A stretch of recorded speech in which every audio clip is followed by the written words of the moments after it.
इसके बाद question number 6 बहुत ही इंटरेस्टिंग क्वेश्चन है, इसको आप लोग बहुत ही ध्यान से समझेंगे।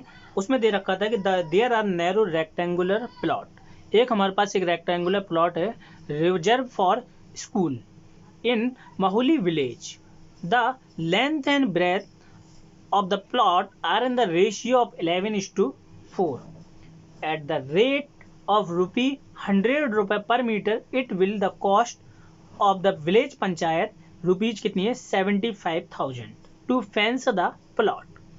What the dimension of the plot? चलिए सबसे पहले इन्हें लेंथ और ब्रेथ का रेशियो दे रखा था, तो लेंथ हमारे पास कितनी हो जाएगी, लेंथ हमारे पास कितनी हो जाएगी 11x और ब्रेथ कितनी हो जाएगी हमारे पास 4x। चलिए लेंथ और ब्रेथ हमारे पास पता चल गई। अब देखो अगर हमें फेंसिंग का काम कराना है तो फेंसिंग का काम कैसे होगा, फेंसिंग का काम होता है बाउंड्री पे, तो बाउंड्री मतलब होती है पेरीमीटर। अगर हम फेंसिंग का काम कराएंगे तो बाउंड्री मतलब ये पूरी बाउंड्री कवर होगी, बाउंड्री कवर होगी। चलिए अब देखते हैं टोटल कॉस्ट, जो टोटल कॉस्ट लगने वाली है फेंसिंग में वो कितनी है 75,000। ठीक है, हमें 75,000 रुपीज लगे। ठीक है, इसके बाद क्वेश्चन में दे रखा था कि 100 मीटर पर कॉस्ट लगी थी, तो इसका मतलब क्या हुआ कि 1 मीटर फेंसिंग का काम कराने में 1 मीटर फेंसिंग का कराने में हमें कितना रुपए लग रहा है 100 रुपये लग रहे हैं। अब देखो अब हमें टोटल कितनी मीटर फेंसिंग काम करानी पड़ेगी, टोटल मीटर का मतलब है कि हमें टोटल पेरीमीटर के बराबर फेंसिंग का काम कराना पड़ेगा। चलिए देखो अब देखते हैं कैसे, तो पेरीमीटर हमारे पास कैसे निकल के आएगा, पेरीमीटर ऑफ रेक्टेंगल कैसे निकल के आएगा, टोटल कॉस्ट कितनी लगी थी 75,000 डिवाइडेड बाई 100, क्योंकि 1 मीटर की कीमत है ना, तो 100 से अगर डिवाइड किया तो हमारे पास कितना आ गया टोटल पेरीमीटर 750 मीटर, क्योंकि 750 मीटर अगर हमने काम कराया होगा फेंसिंग का तभी तो हमारे पास 75,000 रुपीज लगे थे, क्योंकि 100 रुपए पर मीटर का काम हो रहा था। चलिए तो हमारे पास 75 मीटर पेरीमीटर आ गया रेक्टेंगल का। पेरीमीटर होता क्या है 2 multiply by length plus breadth equal to 750 metre. चलिए 2 लेंथ कितनी है हमारे पास 11x प्लस ब्रेथ कितनी हमारे पास 4x इक्वल टू 75। तो हमारे पास 11 और 4 कितना हो गया 15x इक्वल टू 750।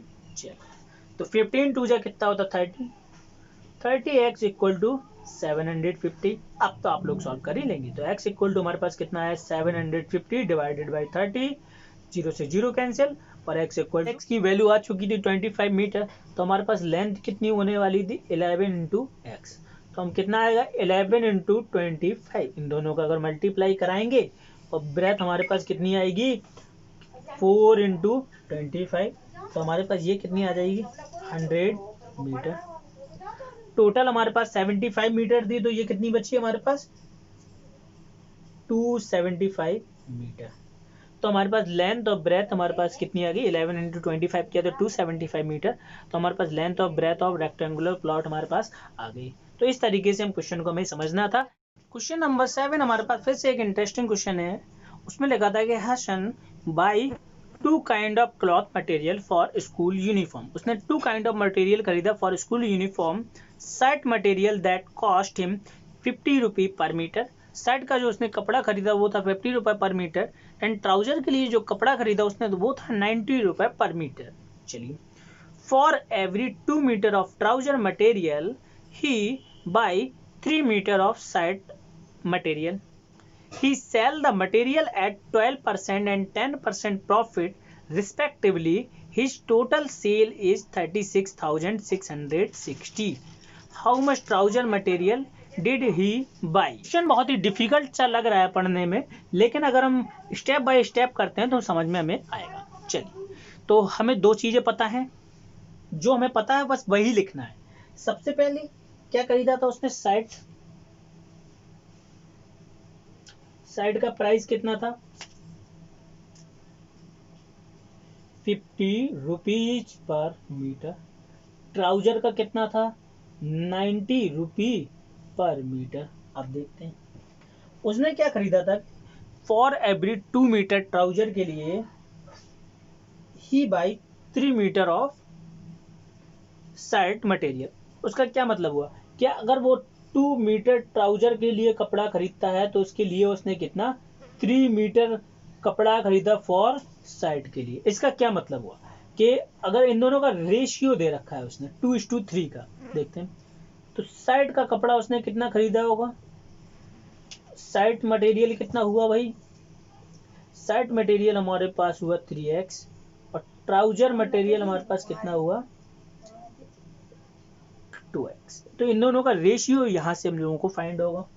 चलिए 2x और 3x हमारे पास पता चल गया, side material and trouser material का रेशियो हमारे पास पता चल गया। चलिए अब उसने क्या बोला था कि उसने 12% एंड 10% प्रॉफिट अगर कमाया, हिज टोटल सेल इज 36,000। अगर टोटल सेल की बात कर रहे हैं तो उसने साइड भी बेची होगी और ट्राउजर भी बेची होगी। ठीक है, साइड पे उसने कितना रुपए कमाया था, total cost of side material. अब देखते हैं क्योंकि देखो 3x मीटर तो हमने साइड खरीदा, 3x मीटर कपड़ा खरीदा होगा, उसकी कॉस्ट कितनी होगी 50। तो total cost of side material कितनी होगी 150। अब यही अगर टोटल कॉस्ट ऑफ ट्राउजर के लिए बात करें तो हमने ट्राउजर के लिए कितना होगा 2x इंटू 90, तो टोटल कॉस्ट कितनी होगी 180x और इसमें भी x। तो ये होगी total cost of set and total cost of trouser material. चलिए अब उसने दोनों पे अलग अलग प्रॉफिट कमाया था। कैसे पता चलेगा प्रॉफिट कितना कमाया, देखो अगर हमारे पास 100 रुपए हैं, 100 रुपए हैं, 100 रुपए में अगर मैं 10% प्रॉफिट कमाऊं तो कैसे, प्लस 100 इंटू 10% प्रॉफिट कमाया अपॉन 100, तो प्रॉफिट कितना आ गया हमारे पास, प्रॉफिट कितना आ गया 10 रुपीज। तो अब टोटल कॉस्ट कितनी आ जाएगी, टोटल कॉस्ट कितनी आ जाएगी 100 रुपीज तो थे हमारे पास, उस पर हमने 10 रुपीज प्रॉफिट कमा लिया, तो हमारे पास कितना आ गया 110 रुपीज। बस यही सेम यहाँ पे करना। अब हम लोग स्टेप बाय स्टेप यही चीज बस करते हैं जो हमने अभी समझा। चलो अब इसमें क्वेश्चन दे रखा था कि उसने 12% प्रॉफिट कमाया, 12 एंड 10% प्रॉफिट कमाया था।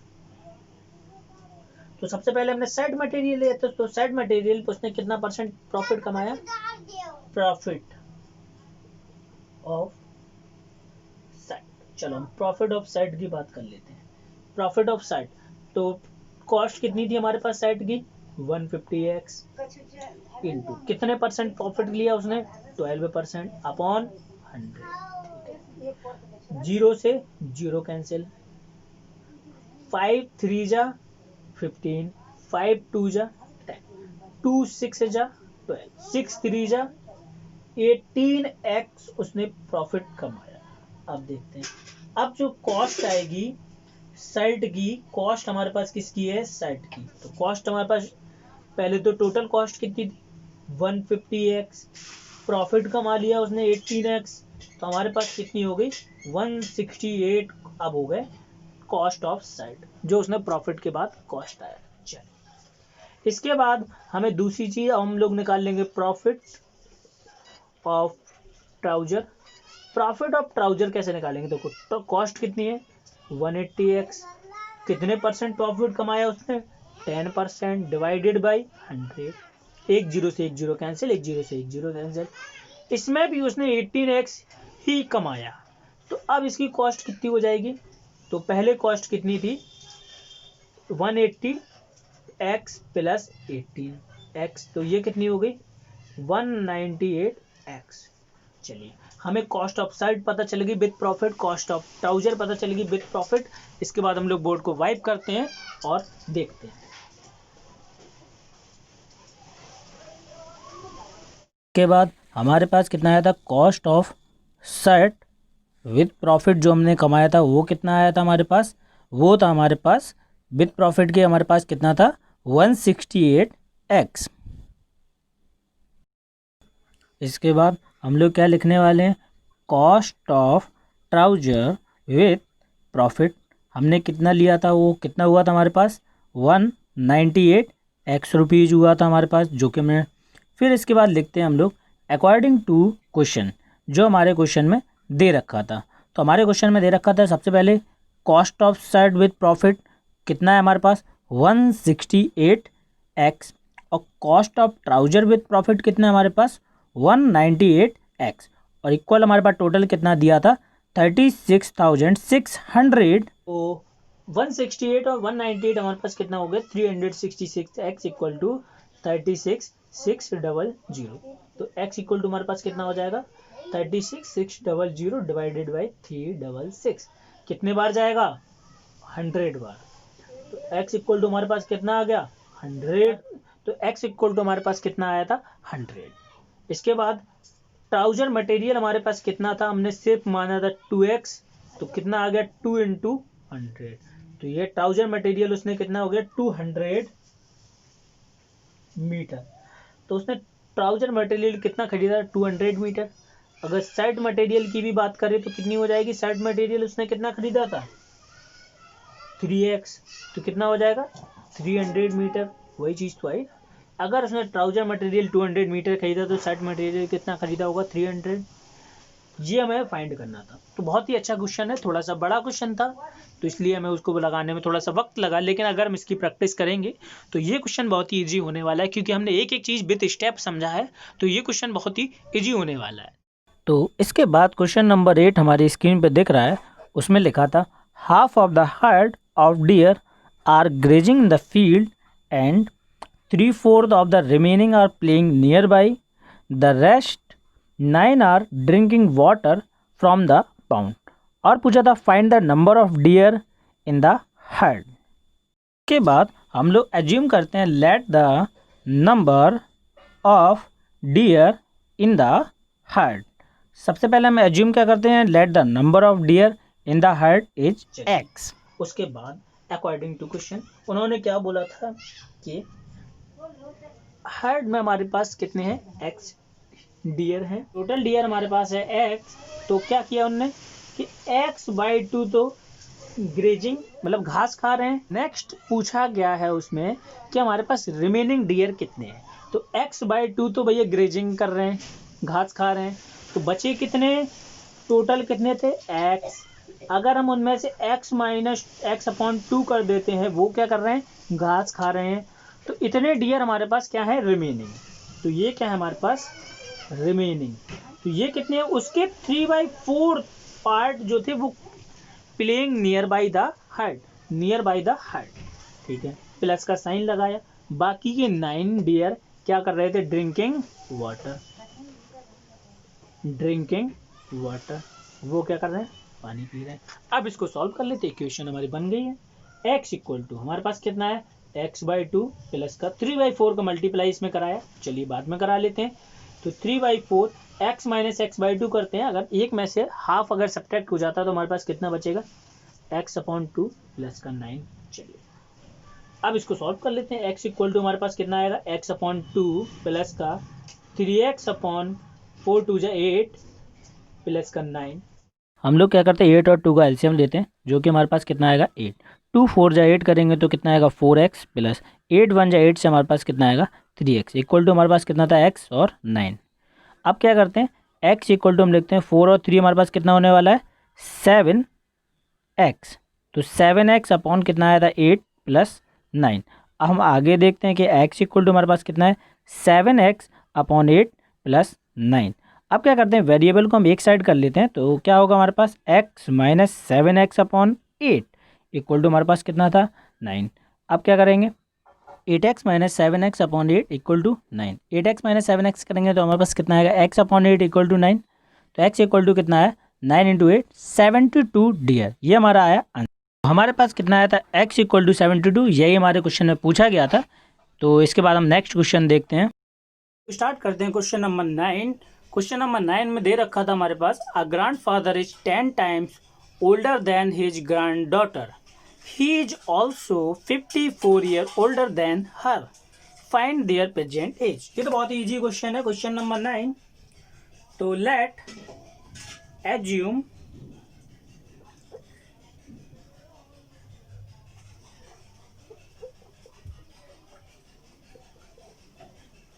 granddaughter age x year old, ठीक है। तो डॉटर की एज लेट करी हमने एक्स ईयर, तो ग्रैंडफादर की एज कितनी होगी भाई, ग्रैंडफादर्स एज। तो ग्रैंडफादर डॉटर से कितने टाइम्स एल्डर थे, 10 टाइम्स एल्डर। तो कितने टाइम्स एल्डर कर दिया भाई हमने, 10 टाइम्स एल्डर कर दिया भाई, ठीक है। चलिए, और इसके बाद एक और कंडीशन दे रखी थी कि ही is also 54 year older then. तो इसके बाद according to question,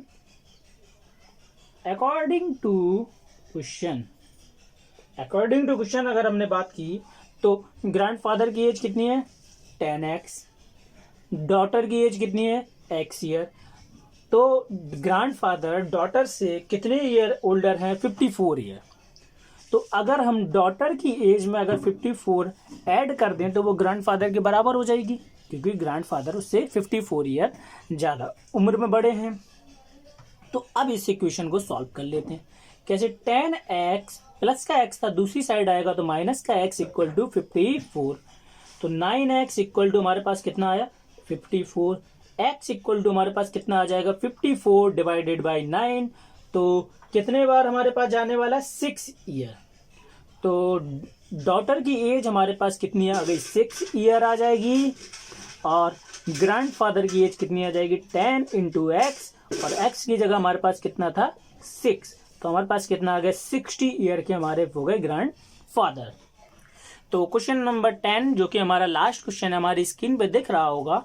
Aman says is 3 times his son age 10 years ago he was 5 times his son's age. Find their present age. चलिए क्वेश्चन देखते हैं। Let assume sons age. अगर हमने सन की as x year मान ली तो अमन की एज कितनी होगी, अमन्स एज। अमन की एज इनने बोला है कि वो 3 टाइम्स है अपने सन की एज से, 3 ईयर। चलिए, अकॉर्डिंग टू क्वेश्चन इसने कहा कि 10 ईयर बिफोर का रिलेशन हमें दे रखा है। चलिए, तो सबसे पहले हम 10 ईयर की बात करते हैं। एक साइड लिखते हैं हम सन की एज और दूसरी साइड लिखते हैं हम अमन की एज।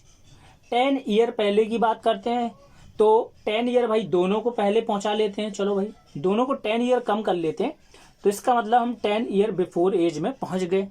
तो अब क्या है कि जो अब अमन की 10 ईयर बिफोर अमन की एज थी वो कितनी थी, 5 टाइम्स थी सन की एज से। तो हमने भैया 5 का मल्टीप्लाई करा दिया। चलिए इक्वेशन को सॉल्व करते हैं। कितना आएगा, 5x माइनस 5 इंटू 10 करेंगे, इक्वल टू हमारे पास कितना, 3x माइनस 10। चलिए कितना आएगा, 5x minus 50 equal to 3x minus 10। ये हमारे पास इक्वल का साइन है। चलिए हम क्या करते हैं, वेरिएबल को एक साइड करते हैं और नंबर को दूसरी साइड कर लेते हैं। तो क्या होगा, 5x माइनस का 3x जो कि प्लस का 3x था, दूसरी साइड आया किसका हुआ, माइनस का, इक्वल टू माइनस का 10 बचा था इस साइड, माइनस का 50 था, तो हमारे पास दूसरी साइड आने के बाद ये हो जाता है प्लस का 50। 5x में से अगर 3x को हम अगर सब्ट्रैक्ट करते हैं तो हमारे पास बचेगा 2x इक्वल टू, आप देखते हैं प्लस का 50 था, माइनस 10 कर दिया तो हमारे पास कितना बचना चाहिए, 40। तो 2x इक्वल टू 40। तो x इक्वल टू हमारे पास कितना आ जाएगा, 40 डिवाइडेड बाई 2। तो x इक्वल टू हमारे पास कितना आ गया, 20 ईयर। तो इसका मतलब क्या हुआ, सन की एज कितनी है, 20 ईयर। प्रेजेंट एज है ना। अगर अमन की एज पूछा जाए तो 3 इंटू 20, तो हमारे पास अमन की एज कितनी आ जाती है, 60 ईयर। चलिए यही हमारे पास आंसर था। हमारे पास सन की एज और अमन की एज हमें फाइंड करनी थी। तो हमने एक्सरसाइज 2.4 के सारे वर्कबुक के क्वेश्चन सॉल्व कर लिए हैं।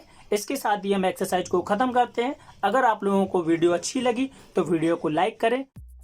Thank you so much for watching this video. If you like this video, hit the like button and subscribe to Think Bright. Thank you.